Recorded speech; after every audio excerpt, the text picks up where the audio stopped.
안녕하세요. 청년의 명리 산책 시간입니다. 네, 오늘은 저번 시간에 이어 무토, 기토 끝나고 이제 경금, 신금, 금에 관련해서 알아볼 시간입니다. 네, 그럼 금이 갖고 있는 특성을 한번 살펴보도록 할까요? 금의 방향이 있겠죠. 네, 금의 방향은 서쪽입니다. 그래서 목과 대치되는 방향, 목이 동쪽이라고 그랬으므로 금은 서에 해당되는 거겠죠. 네, 이렇게 되고요. 금이 담당하는 신체를 또 살펴봐야 되겠습니다. 금은 폐와 대장입니다. 기본적으로 폐와 대장을 금이 담당하고 있고요. 그 다음에 금이 담당하고 있는 또 다른 신체 부위들은 바로 뼈. 뼈가 우리 신체를 지탱하고 있죠. 그리고 제일 단단하기도 하죠. 금이라고 하면은 바로 우리 머릿속에 연상되는 게 단단함, 날카로움, 뭐 이런 것들을 연상할 수 있습니다. 그래서 뼈가 이 금에 해당되는 것이겠습니다. 그 다음 피부도 금에 해당되는 겁니다. 네. 그래서 네, 이 피부가 어찌하여 이 금에 해당되는지를 살펴보면은 자, 최초에 목으로부터 시작해서 퍼져나갔습니다. 그래서 화까지에서 췌장으로 퍼져나갈 수 있는 데까지 다 퍼져나가고 난 다음에 토에서 이 화의 확장이 멈춰지게 됩니다. 멈춰지고 난 다음 그 다음 어떻게 되겠습니까? 이제 다시 수축을 하겠죠. 이 금이 토에서 바로 넘어온 그 다음 순간입니다. 토가 이제 여기까지 와서 더 이상 확장하지 않겠습니다. 라고 한 순간에 금에서 겉에서 그 두꺼운 껍질 같은 것들이 이제 만들어지기 시작합니다. 그래서 바깥과의 차단이 생깁니다. 차단이 생기면서부터 이제 안으로 수축을 하기 시작하는 그 단계가 되겠죠. 이게 바로 금입니다. 그래서 갔다가 다시 멈춘 이 토에서 안으로 들어오는 단계에서 생기는 이런 표면, 거죽, 가죽 뭐 이런 것들을 바로 금으로 표현합니다. 그래서 금이 갖고 있는 모습은 피부이니까 또 가죽이 되겠죠. 이러한 모습에 담당하는 신체가 되겠습니다. 사람이니까 가죽이라고 하진 않겠죠. 네, 피부가 맞겠습니다. 네, 그 다음에 금에 배속된 숫자는 역시 수화, 목, 금, 토. 그래서 4와 9가 되겠습니다. 4는 음의 숫자이니까 짝수는 음입니다. 그래서 음의 금에 해당되고 9는 양의 숫자니까 양금에 해당되는 것을 우리가 파악해 둬야 되겠습니다. 네, 다음은 금에 해당되는 색을 살펴보도록 하겠습니다. 금이라고 하면 제일 먼저 떠오르는 게 바로 우리가 칼, 금속 이런 것들을 떠올릴 수 있습니다. 그럼 이 칼, 금속들이 이 보이는 색깔들은 은색이라고 하지 마시고 그 은색 우리가 색으로 바꾸면은 백색이라는 것으로 연상됩니다. 그래서 백색이라고 하는 것은 뭔가 서슬퍼런 이런 느낌, 이런 것을 우리가 금에 해당되는 색, 즉 백색으로 보겠습니다. 그래서 수화, 목, 금, 토에 배정된 이 색들 중에서 백색에 해당되는 게 바로 금입니다. 네, 그러면 다음 내용을 한번 보실까요? 네, 그러면 이제 경금의 성향에 대해서 우리가 또 살펴보도록 하겠습니다. 경금이라고 하는 것은, 금이라고 하는 것은 기본적으로 가을에 해당됩니다. 금은 이 가을이 주는 느낌은 풍성하다, 오곡백과 뭐 청구마비 이런 것들도 있지만 또 다른 느낌이 뭐냐면은 이런 지방의 하천 같은 걸 가보면은 여름에는 매우 탁하다가 가을만 되면은 물이 맑아집니다. 그래서 물이 정말 맑아졌다라고 생각하실 경우가 많이 있으셨을 겁니다. 그게 왜 그런지를 좀 살펴보면요, 이 물 속에 있는 많은 세균들이 가을 되면은 모두 사라집니다. 그래서 세균들이 사라지니까 이 먹이사슬 관계에서 탁해진, 그러니까 탁했던 것들은 그 안에 미생물들인데 그 미생물들이 가을 되면서 모두 다 사라지는 겁니다. 왜? 바로 숙살직이라고 하는 이런 기운 때문입니다. 서슬퍼런, 아까 말씀드린 백색과 연관된 이 서슬퍼런 기운들이 미생물들을 다 죽이는 거죠. 그래서 이때 물들이 맑아지는 것입니다. 그래서 가을이 갖고 있는 이 특징은, 그리고 가을에 해당되는 이 금들은 경금, 신금 모두 숙살지기를 갖고 있습니다. 그래서 이 숙살지기라고 하는 것들이 모든 세균들을 죽인다라든지 아니면은 세균들이 우리 입장에서 보면 나쁜 것이지만 기본적으로 이 세균들은 생명체입니다. 생명체를 죽이는 아주 그런 강한 기운이 되는 거죠. 그 강한 기운들이 되기 때문에 허가받지 않은 기운들 외에는 살아갈 수 없는 것입니다. 그래서 이 숙살지기가 경금이 갖고 있는 성향입니다. 강직해야 되겠죠. 왜? 가차 없기 때문이죠. 자기가 허용되지 않은, 본인에게 허용되지 않은 그런 생명체들은 전부 다 처단을 해야 됩니다. 그렇기 때문에 강직합니다. 그래서 이 경금이 갖고 있는 성향은 매우 강합니다. 또한 을이, 우리가 알고 있는 그 을이 맞습니다. 자, 이게 의자 할 때, 정의할 때 의자입니다. 이것을 한자를 한번 해석해 보도록 하겠습니다. 위에 있는 것은 양자입니다. 그 다음에 밑에 있는 것은 나아자입니다. 자, 양이라고 하는 것이 무슨 의미를 갖고 있는지를 파악해 봐야 되겠죠. 양이라는 것은 옛날 고대 때부터 제사를 지낼 때 바치던 제물이었습니다. 그 제물이 바로 내가 된다. 그러니까 다른 사람들을 대신해서 내가 제물이 되겠다. 이런 것들이 바로 의자가 되겠습니다. 의료를 의자가 바로 거기서 파생된 거라고 생각하시면 되겠습니다. 그래서 의리가 강합니다. 자기를 내던집니다. 그러니까 의협심 또한 강하겠죠. 자, 단점이 생깁니다. 의리가 강하기 때문에 자기 실속을 못 챙깁니다. 그래서 남의 일만 하다가 끝나는 경우 생깁니다. 강직하다 보니까 외부 사람들한테 저 무서워. 가까이 가기가 싫어. 이렇다 보니까 고독해집니다. 그렇다 보니까 겉으로는 매우 강해 보이는데 속마음은 매우 가녀린 소녀가 될 수도 있습니다. 이런 것들이 경금이 갖고 있는 장점이면서 단점이 됩니다. 자, 절제를 해야 되겠죠. 모든 것에 대해서 자, 여기까지만 하고 선을 그어야 되겠죠. 경금의 특징이 선긋기입니다. 아까 말씀드렸죠. 어느 정도까지 팽창하다가 이제 그때서부터는 더 이상 팽창을 못해. 여기서는 이제 영역 표시하고, 그러니까 가죽, 피부를 만들어 놓고 그게 바로 껍질이라는 거죠. 그걸 만들어 놓고 뒤로 물러선다. 이게 바로 선긋기입니다. 그래서 경금, 신금 모두 선긋기를 잘하게 됩니다. 그래서 절제라는 것을 매우 잘하게 되겠죠. 네, 그럼 천간과의 관계를 한번 살펴보겠습니다. 자, 경금이 목과의 관계를 한번 보겠습니다. 경금이 목을 보면은 재성이 뚜렷해집니다. 그래서 그 재성이 어떤 관계를 갖고 있는지를 살펴보도록 하겠습니다. 자, 간목을 보게 되면은요. 간목은 편제입니다. 그러나 이 간목이 경금한테 어떤 역할을 할 수 있는지를 이 두 가지 관계로 살펴봐야 됩니다. 살아있는 나무냐, 죽어있는 나무냐에 따라서 경금이 쓰이는 바가 다릅니다. 살아있는 나무일 경우에는 병화가 와서 결실을 맺게 해줘야 됩니다. 그리고 경금은 이 간목이 무분별하게 자라지 못하도록, 즉 튼실한 과실을 얻기 위한 가지치기를 하는 게 경금의 역할이겠죠. 그런데 만약에 죽어있는 나무다. 그러니까 커다란 목재입니다. 그 커다란 목재를 다루기 위해서는 정화가 필요합니다. 그래서 이거를 각각 귀로 가는 길이라고 표현할 수가 있겠습니다. 자, 다음 을목을 보겠습니다. 을목은요, 경금에게 날선 칼의 칼집과 같습니다. 그래서 칼날이 쉴 수 있도록 만들어주는 이러한 모습이죠. 그런데 경금과 을목은 또 천간합이 이루어집니다. 을경합금이 생기는 거죠. 그래서 경금은 또한 을목을 좋아합니다. 자, 그런데 문제는 여기서 또 발생합니다. 경금이 을목을 봤다는 것은 꽃을 든 장군과 같습니다. 경금이, 장군이 칼을 들고 휘둘러야 되는데 꽃을 들고 있습니다. 뭔가 좀 어색한 모습이 되겠죠. 물론 칼을 들고 있으면서 시나 풍류를 읊는다는 것은 매우 좋은 모습입니다만은 칼을 들고 전장을 누벼야 될 사람이 시만 읊고 있다. 이게 좀 안 맞는 모습입니다. 이런 불합리한 모습이 생길 수 있습니다. 이게 경금과 을목의 관계입니다. 다음은 화를 보겠습니다.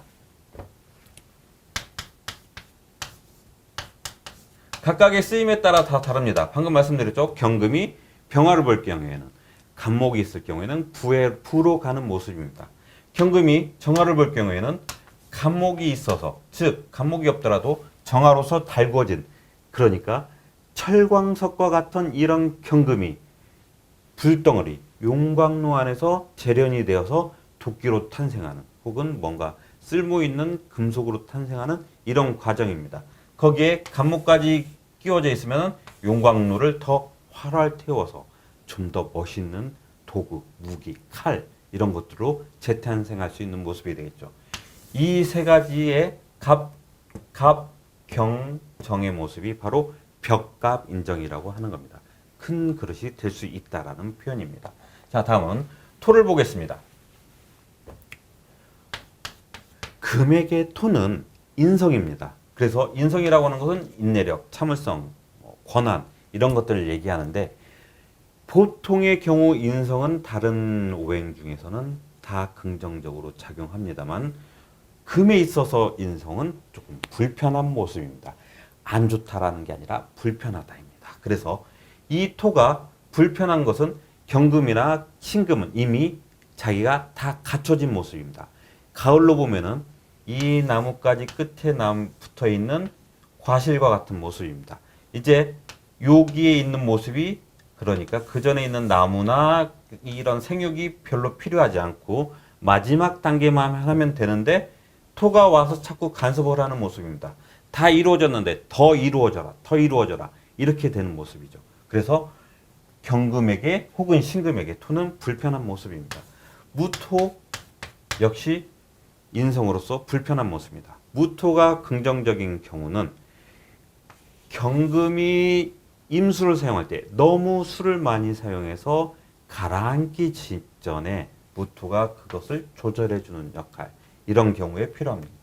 기토 또한 매우 조열한 사주인 경우 기토가 습토이므로 이 습토가 그 조열한 것을 조절해주는 그런 역할로서는 긍정적입니다. 그 외에는 인성은 조금 불편하다 할 수 있겠습니다. 자, 다음은 금과의 관계를 보겠습니다. 자, 우리 무협영화 많이 보죠. 무협영화 보면은 서로 칼들이 부딪힙니다. 그럴 때마다 쨍쨍 하면서 불꽃도 튑니다. 자, 경금 도끼와 도끼가 서로 칼날질을 하고 있는 것과 같은 모습입니다. 그래서 이거는 쟁제가 일어날 수 있습니다. 간목과 같은 경우에 중간 한 학기에 있으면 이 재는 내 것이다. 아니다. 이 재는 내 것이다. 그래서 서로 재에 대한 다툼이 심합니다. 재에 대한 다툼이 심한 것 중에 하나가 금에 서로 끼어 있을 때입니다. 역시 신금 또한 경금과 신금이 서로 재에 대해서 다툼이 심해집니다. 각각 영역이 다릅니다만은 경금은 간목을 보고 을목, 신금은 을목을 보는 이런 경우가 다르지만 그렇다 하더라도 이런 경우에는 서로 쟁제를 피해갈 수 없습니다. 자, 수를 보겠습니다. 금은 경금과 신금 모두 다 수를 좋아합니다. 그래서 임수인 경우 경금한테는 날성 칼을 좀 더 날카롭게 혹은 쓰임이 있게 만들어주는 행동 반경이라 표현할 수 있겠습니다. 그래서 경금에게 임수는 매우 긍정적입니다.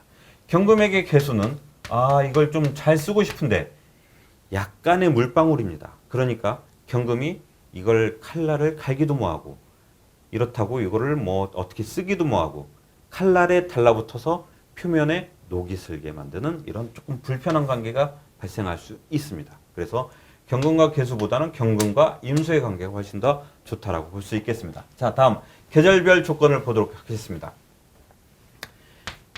경금이 봄에 만났을 경우에 봄일 경우에는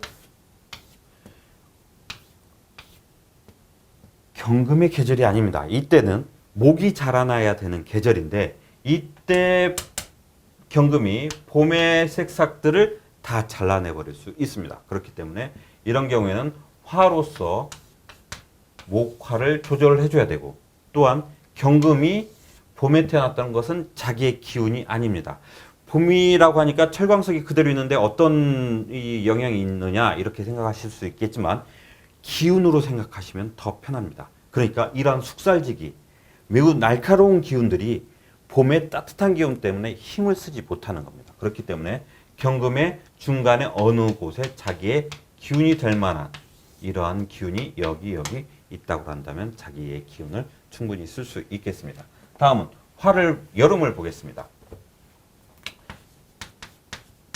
여름은 경금이 물론 철광석으로서 용광로에 들어가서 자기의 모습을 재련을 통해서 또 자기의 모습 당금질을 통해서 자기가 다시 재탄생하는 그런 모습도 가능하겠지만 여름이라는 것은 기본적으로 뜨겁습니다. 경금에게 필요한 것은 수입니다. 수가 있어서 경금의 기운을 그러니까 이 수라는 것은 여름의 화기로부터 본인을 보호할 수 있는 이런 기운인과 동시에 자기의 능력을 발휘할 수 있는 두 가지 역할을 같이 합니다. 자, 그래서 여름에는 수의 기운이 더 필요하다고 볼 수 있겠습니다. 자, 다음 가을을 보겠습니다. 가을은 수확의 계절입니다. 그래서 나무에서 그러니까 목에서 모든 것들이 다 익기를 기다리는 이 계절인데 성급하게 빨리 결실을 보고 싶다. 자르면은 덜 익은 과일들을 수확하게 됩니다. 그러니까 이런 경우에는 자제력을 키워줄 수 있는 병화가 필요하겠습니다. 그래서 이 병화가 목을 키워주고 본인에게는 권위를 주고 일석이조의 그런 두 가지 효과를 만들어낼 수 있습니다. 자, 겨울을 보도록 하겠습니다. 겨울은 경금에게 필요한 건 수라고 얘기를 했는데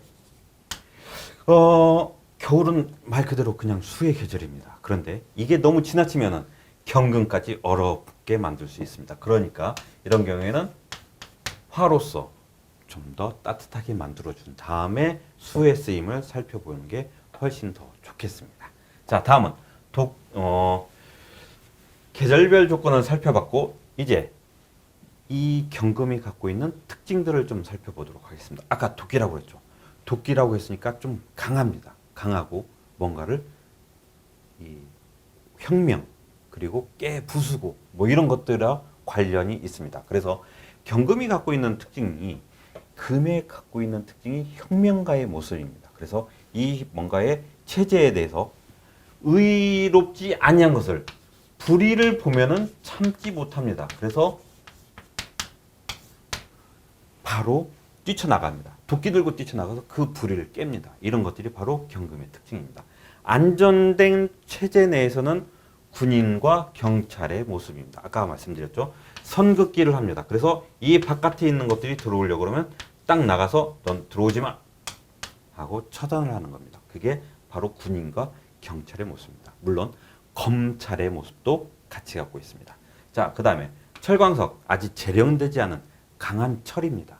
그래서 혹은 쓰임을 기다리고 있는 이런 철괴, 이런 모습입니다. 자, 그 다음에 광산, 역시 같은 내용이겠죠? 그 다음에 중장비입니다. 그래서 웬만한 이 타격으로는 끄떡하지 않습니다. 끄떡하지 않아야 이런 외부의 침입에 견뎌낼 수 있는 거죠. 말이 중장비지만 실제로는 대포, 탱크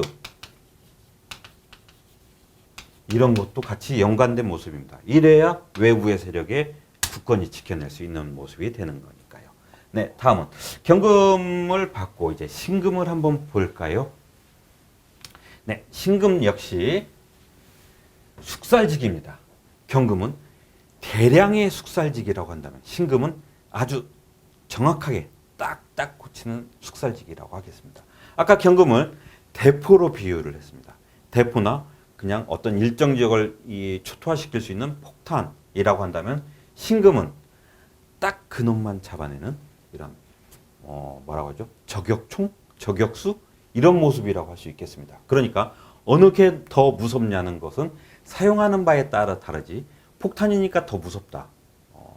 신금은 나는 딱 필요한 것만 딱딱 없앤다. 이러니까 신금이 더 무섭다. 이런 거에는 별로 의미가 없는 것 같습니다. 자, 둘 다 숙살지기를 갖고 있습니다.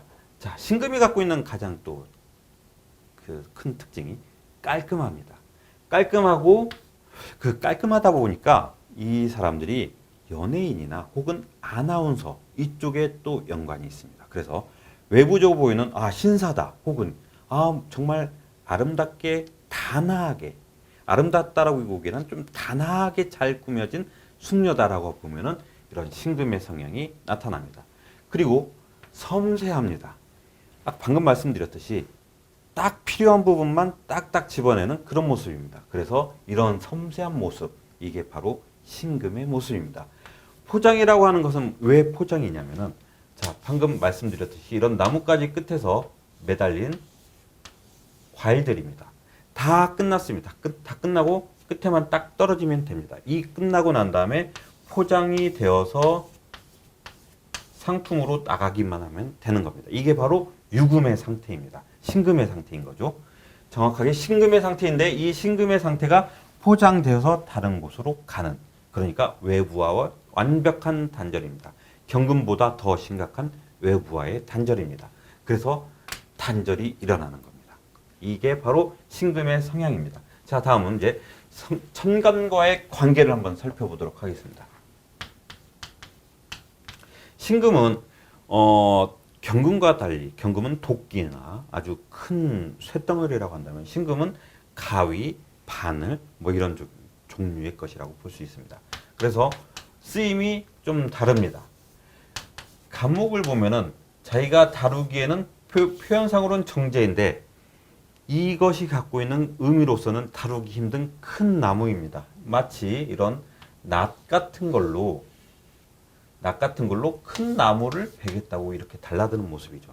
그런데 이 낫으로는 큰 나무를 벨 수는 없고 그냥 끝에 있는 가지치기 정도로 해야 맞는 겁니다. 그러니까 신금이 간목을 봤을 때는 큰 욕심 부리지 않고 이 나무를 잘 키워서 나중에 수확을 보겠다는 의미를 갖고 있으면 되겠습니다. 간목을 쓸 수 있는 가장 좋은 방법은 아까 말씀드렸듯이 신금은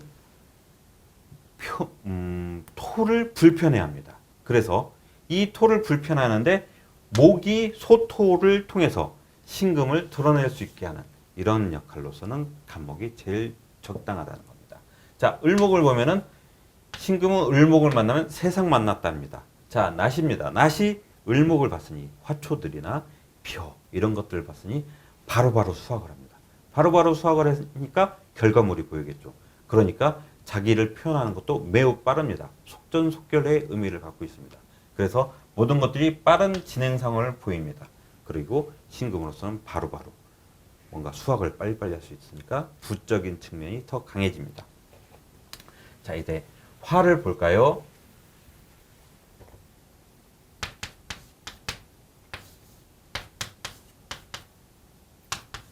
신금은 보석이라고 얘기했습니다. 보석이 자기를 비춰주는 햇볕을 만났으니까 이 얼마나 좋은 겁니까? 그러니까 세상의 관심을 많이 받을 수 있습니다. 신금의 특징 중 하나가 깔끔하고 섬세하기 때문에 다른 사람들이, 그리고 포장이 잘 돼 있기 때문에 다른 사람들이 좋게 봐줍니다. 그리고 신금 또한 보석과 같은 존재이기 때문에 다른 사람들이 자기를 잘 봐줬으면 하는 이러한 바램을 갖고 있습니다. 그런데 그게 잘 이루어지지 않을 때는 신금으로서는 매우 불행하다고 할 수 있습니다. 또한 신금이 갖고 있는 이런 이 단점 중에 하나가 자기를 돋보이려고 하다 보니까 다른 사람들을 신경 쓰지 않습니다. 그렇기 때문에 다른 사람들의 비위를 맞춰주려고 하지 않고 내 비위만 맞춰줘. 그러다 보니까 또한 단절이 일어납니다. 이러한 불편한 모습을 같이 갖고 있는 겁니다. 장점이 곧 단점이 되는 것들이 금의 특징이라고 볼 수 있겠습니다. 자, 그러니까 본인은 세상에 주목을 받게 됩니다. 그런데 이 병화가 없다 그러면은 주목받는 게 힘들게 되겠죠. 자, 신금이 병화를 본다는 것은 큰 축복입니다. 자, 정화 똑같은 화인데 얘기가 다릅니다. 얘는 비춰주는 빛인데 얘는 태우는 화입니다. 그러니까 신금은 이미 다 만들어지고 보석과 같고 뭐 귀금속과 같은 건데 갑자기 용광로가 나타납니다. 토치가 와서 이걸 막 끌려댑니다. 형태가 변하지 않는다 하더라도 끌림이 생깁니다. 신금으로서는 매우 힘든 일이죠. 그러니까 정화는 매우 불편한 화입니다. 자, 다음 토로 보겠습니다. 방금 말씀드렸듯이 무토, 기토 모두 불편합니다. 무토는 간목이 있어서 소토를 해주면은 신금이 자기의 역할, 그러니까 안 좋은 곳에서 자기를 드러내주는, 간목이 열심히 소토해서 내가 여기 있어 하는 것을 보여주는 이런 역할을 하니까 오히려 전화위복이 될 수 있습니다. 그런데 이런 것이 없다.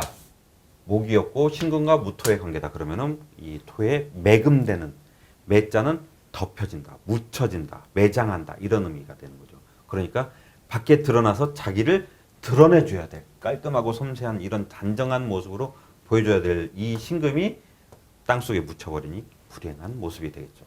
자, 기토가 갖고 있는 가장 큰 문제는 경금, 신금 모두 수를 좋아합니다. 그래서 자기의 능력을 발휘를 해야 되는데 기토가 와서 임수를 흙탕물을 만들어 버립니다. 신금으로서는 임수가 와서 자기를 반짝반짝 빛내게 하는 그런 모습인데 흙탕물이 와서 자기를 오히려 더럽혀주는 이런 모습이죠. 네, 매우 불편한 모습이 아닐 수 없겠습니다. 자, 다음은 금을 보겠습니다. 아까 말씀드린 것과 똑같습니다. 경금, 신금 모두 경금, 신금 재에 대한 탈이 발생합니다. 신금 병화를 갖고 싸움합니다. 을목 갖고도 싸움합니다. 싸움이 도대체 아무 데서나 다 일어납니다. 그렇기 때문에 신금, 금끼리 서로 붙어 있는 것은 매우 불편하다고 할 수 있겠습니다. 네. 다음은 수를 보도록 하겠습니다.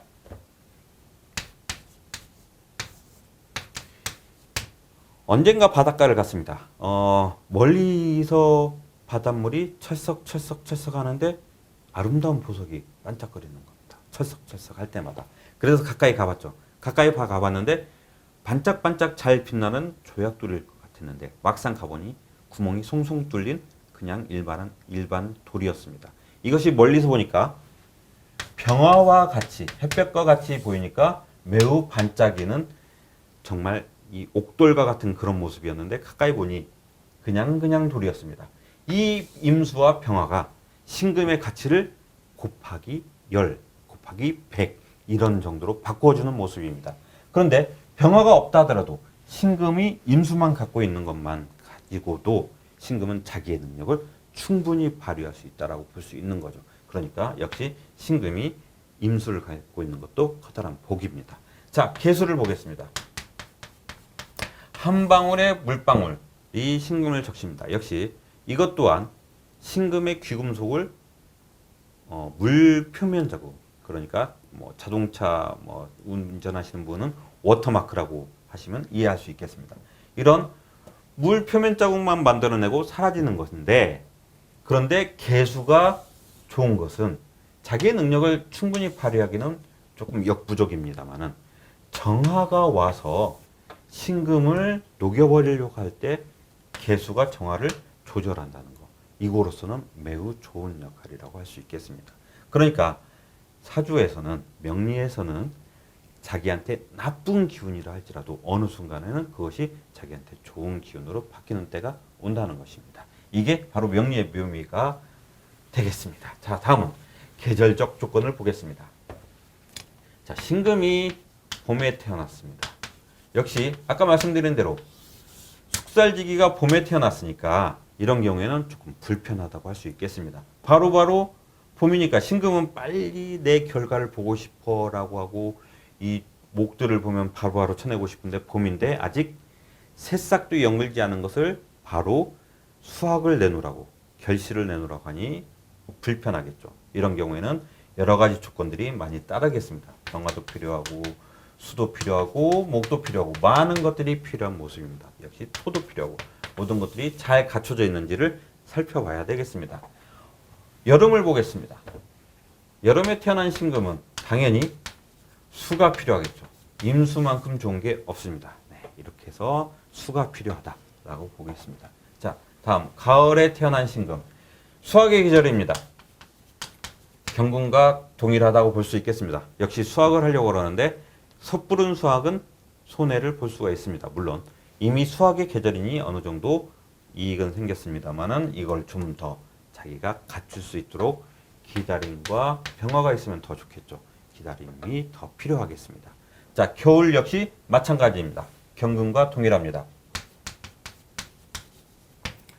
우선 화로서 겨울에 차디찬 기운을 녹이고 그 다음에 목으로서 결실을 부는 이런 두 가지 관계들이 필요하겠습니다. 네, 자, 그러면은 계절별 조건도 다 살펴봤습니다. 이제 신금이 갖고 있는 모습을 살펴보면은 신금이 갖고 있는 것은 바늘입니다.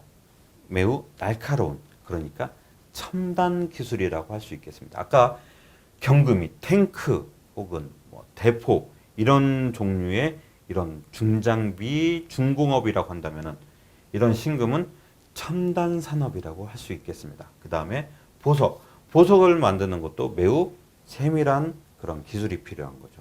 자, 서리빨, 신금을 갖고 있는 이런 사람들, 혹은 신금이 일간인 사람들 잘못 건들면 큰일 납니다. 그 원한을 끝까지 갖고 갑니다. 그래서 이 서리빨 무섭습니다.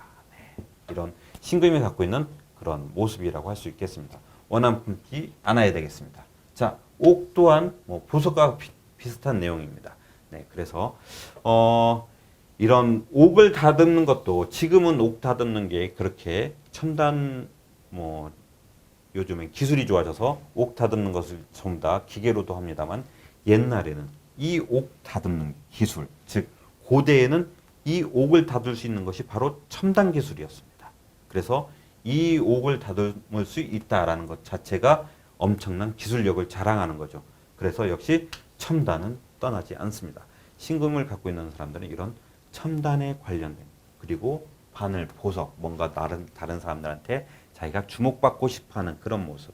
그러나 자기만 드러내다 보면은 오히려 다른 사람들을 등한시하게 돼서 그것이 나중에 부메랑이 되어서 돌아올 수 있다는 거. 이런 것들을 좀 감안하고 보셔야 될 것 같습니다. 네, 그러면은 오늘 이렇게 해서 경금과 신금 살펴보았습니다.